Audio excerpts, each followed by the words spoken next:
Hello students, JDS coaching centre में आपका बहुत बहुत स्वागत है। आज का जो हमारा क्लासेस है वो है हमारा फलक केंद्रित घनी एकक कोष्ठका। फलक केंद्रित घनी एकक कोष्ठका का मतलब होता है कि जैसे ये चित्र आपके सामने नजर आ रहा है, ये हमारा एक घन है। घन का मतलब होता है कि जैसे आपके घरों में माचिस की तीली होती है, माचिस की डिब्बी जो होती है और जो ईंट होती है वो घन की आकृति के होते हैं। और घन की आकृति में बात कह रहा है, यहाँ पर घनाभ की बात नहीं कर रहा है, घन की आकृति कर रहा है। तो घन की आकृति में आप जैसे ये घन बना हुआ है तो इसकी भुजा ए अगर हमने ये मान ली है तो इसकी जो चौड़ाई भी है वो भी ए होगी और इसकी जो ऊंचाई भी होगी वो भी इसकी भुजा ए ही होगी। कहने का हमारा तात्पर्य ये हुआ, घन का मतलब होता है कि जिसमें तीनों भुजाएं यानी लंबाई, चौड़ाई और ऊंचाई तीनों अगर बराबर होती हैं तो उसे हम घन बोलते हैं। क्या बोलते हैं? घन बोलते हैं। और इंग्लिश में इसे क्यूबिक बोलते हैं, CUVIC बोलते हैं। क्या बोलते हैं? क्यूबिक। यानी घन की आकृति की तीनों भुजाएं समान होती हैं। और इसका उल्टा अगर हम बात करें, जैसे घनाभ है, जैसे मैंने अभी माचिस की डिब्बी बोली या माचिस की डिब्बी बॉक्स बोला और उसके बाद ईंट बोला, तो इसमें जो क्या होती हैं, तीनों भुजाएं अलग अलग डिफरेंस टाइप की होती है। जैसे मैंने यहाँ एक फिगर बना के माध्यम से मैं बात कर रहा हूँ, जैसे ये इस तरीके से मैंने ये बना दिया, तो इसमें आप देख रहे हैं इस वाले चित्र में और इस वाले चित्र में अंतर है। यानी इसकी लंबाई, चौड़ाई और ऊंचाई तीनों में अंतर है। लेकिन घन में क्या होता है, इसकी तीनों भुजाएं क्या होती है, इक्वल होती हैं, समान होती हैं। ये घन का मतलब होता है। और घनाभ का मतलब होता है कि तीनों भुजाएं उसकी अलग अलग डिफरेंस टाइप की हो। उसके बाद हम बात करना चाहते हैं, हमारा टॉपिक है फलक केंद्रित घनी एकक कोष्ठका की बात कही गई है। अब फलक की बात क्या चीज होता है? फलक का मतलब होता है कि जैसे हमने एक तरीके से, मैं एक उदाहरण के तौर पर बात करना चाहता हूं कि जैसे मैंने यहाँ पर एक बॉक्स ले रखा है आपके सामने, ठीक है। इस बॉक्स में आप देख रहे हैं कि इसका जो फलक है, एक ऊपर का सतह, ये भी फलक है इसका, एक नीचे वाला फलक है ना, ये सतह है, ये भी है इसका फलक और ये भी फलक है। ये दिखाई दे रहा है इस साइड का और ये, इस तरीके से इसके अंदर कितनी फलक हो गई, यानी 6 हो गई। ये हमारा एक घनाभ की आकृति का बॉक्स है, इसके अंदर फलक 6 होती हैं। एक फलक सामने की आप देख रहे हैं और इसके पीछे की देख रहे हैं और ये साइड का देख रहे हैं और इस साइड का देख रहे हैं, तो 4 और एक ये वाली हो गई और ये इस तरीके से 6 फलक होती हैं। तो हम ये कहना चाहते हैं कि जैसे ये हमारा क्यूब है, इसमें फलक भी हमारे 6 हैं, तो इस फलक में 6 हैं और इन 6 के बावजूद हम क्या करना चाहते हैं कि इसके कोनों पर तो परमाणु उपस्थित रहते ही हैं, लेकिन इसके बीचों बीच में भी उपस्थित रहते हैं, यानी इसके फलक पर भी उपस्थित रहते हैं। तो यहां पर हमारा जो टॉपिक है आज, फलक केंद्रित घनी एकक कोष्ठका की बात कही है।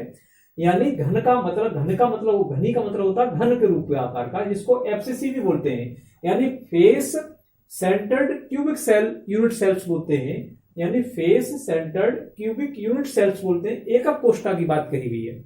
तो एकक कोष्ठका की बात कही गई है, तो इसमें आप देख रहे हैं ये हमारा घन है, तो इसका मतलब है कि इसकी भुजा यहां पर ए है और ए भी है और ए भी है, तो तीनों भुजाएं इसकी समान हो गई घन में।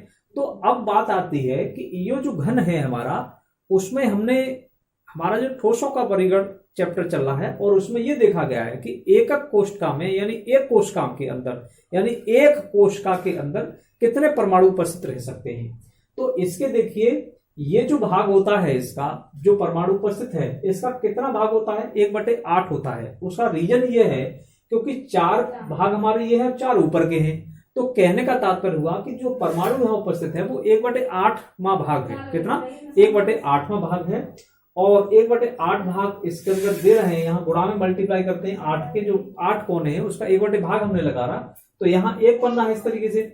और यहाँ पर जो इसका आधा हो रहा है, तो इसको 3 से 2 से भाग कर दिए 3, यानी कुल मिलाकर के हम कह सकते हैं कि एक घन में हमारे 8 परमाणु उपस्थित हैं। यानी एक क्यूबिक घन होती है, उसमें हमारे 8 परमाणु उपस्थित रहते हैं।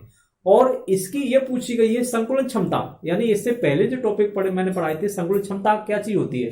संकुलन क्षमता उसे कहते हैं कि जैसे हमारा ये घन है और इस घन में अगर मान लो हमारे 8 परमाणु उपस्थित हैं, तो उसके द्वारा, उन 8 परमाणुओं के द्वारा इस घन के अंदर कितने स्थान घेरा गया और कितना स्थान इसके अंदर खाली रहा। तो इसमें हमने ये ज्ञात किया है इसकी न्यूमेरिकल से, तो उसमें 74% मतलब ये भरा रहता है और 26 26% ये रिक्त रहता है। तो कहने का हमारा तात्पर्य हुआ, यहां आप इसको पढ़ सकते हैं, समझ सकते हैं, फलक केंद्रित घनी एक कोशिका में अवयवी कण का मतलब होता है यहाँ परमाणु, घन के कोणों एवं फलकों के केंद्र पर स्थित होते हैं, यानी केंद्र पर भी उपस्थित होते हैं और कोणों पर भी उपस्थित होते हैं।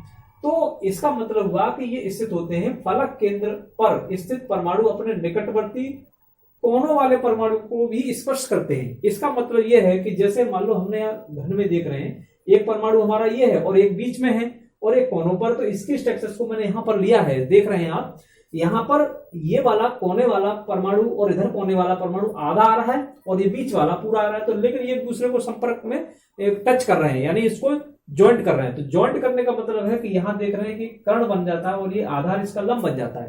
तो इसकी नीचे वाली भुजा ये पूरी ए आ गई और इसकी ऊंचाई वाली ए आ गई, तो ये पाइथागोरस प्रमेय लग जाती है। यहाँ पर पाइथागोरस प्रमेय का मतलब होता है कि ये जो हमारा एक कर्ण का रूप बन गया। तो आप यहां पर देख रहे हैं पी क्यू आर बराबर P R square plus R Q square. इसका मतलब ये है कि कर्ण है हमारा, कर्ण हमारा बना पी क्यू हमने लिख दिया, और पी आर जो लिखा है हमने नीचे वाला लंब लिखा है, और आर क्यू जो लिखा है ये इसका आधार है। तो इसकी भुजा हमने ए ले ली और इसकी भुजा ए ले ली, तो दोनों की हमने ए भुजा लेकर के पी क्यू आर बराबर अंडर रूट 2a स्क्वायर हो गया, और इसमें से हम ए स्क्वायर को हटाएंगे तो पी क्यू बराबर अंडर 2a हो गई। अब त्रिज्या के रूप में बात कर सकते हैं, मान लो त्रिज्या हमारी इसकी आधी आर आ रहा है और इधर से भी आ रहा है और इसकी डबल आर होगी, तो कितनी त्रिज्या हो गई 4।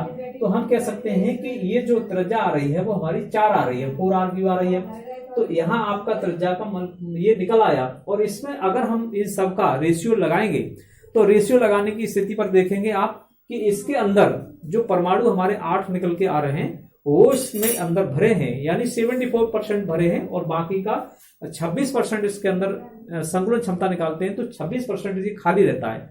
तो ये शायद आप लोगों के समझ में आया होगा कि ये फलक केंद्रित घनी एक कोशिका क्या चीज होती है। इसके कोनों पर भी उपस्थित रहते हैं परमाणु और इसके फलकों पर भी उपस्थित रहते हैं, और उसमें संकुलन क्षमता निकालेंगे तो 74% ये भरा रहता है और 26% ये खाली रहता है। ये एफसीसी का ये संकुलन क्षमता था, आप इस पर देख सकते हैं, इसको पढ़ भी सकते हैं। तो आज की क्लास में इतना ही रखना है।